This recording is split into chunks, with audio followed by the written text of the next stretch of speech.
जय श्री कृष्णा। आइए आज सुनते हैं पापानकुशा एकादशी व्रत कथा। पापानकुशा एकादशी की पौराणिक कथा। अर्जुन ने कहा, हे जगदीश्वर, अश्विनी माह के शुक्ल पक्ष की एकादशी का क्या नाम है तथा इस व्रत के करने से कौन से फलों की प्राप्ति होती है? कृपया यह सब विधान पूर्वक कहिए। भगवान श्री कृष्ण ने कहा, हे कुंती नंदन, अश्विनी माह के शुक्ल पक्ष की एकादशी का नाम पापांकुशा एकादशी है। इसका व्रत करने से सभी पाप नष्ट हो जाते हैं तथा व्रत करने वाला अक्षय पुण्य का भागी होता है।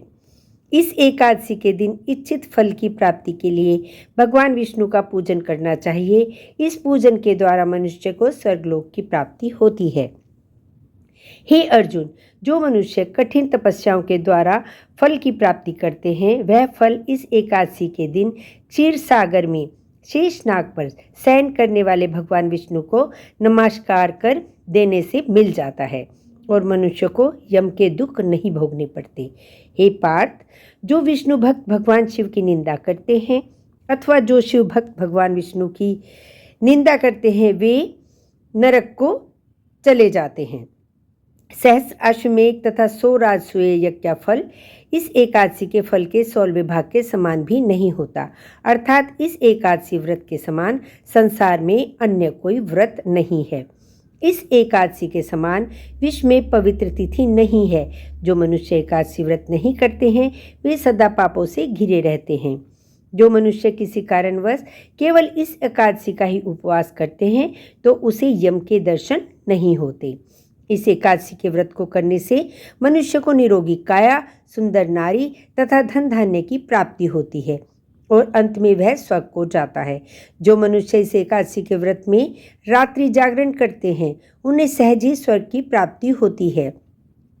इस एकादशी के व्रत करने वाले मनुष्यों के मातृपक्ष के 10 पुरुष, पितृपक्ष के 10 पुरुष तथा स्त्री पक्ष के 10 पुरुष भगवान विष्णु का रूप धरकर एवं सुंदर आभूषणों से परिपूर्ण होकर विष्णु लोक को जाते हैं।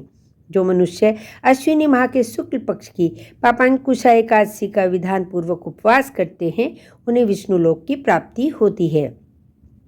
जो मनुष्य एकादशी के दिन भूमि, गो, अन्न, जल, खड़ाऊ, वस्त्र, छत्र आदि का दान करते हैं, उन्हें यम के दर्शन नहीं होते।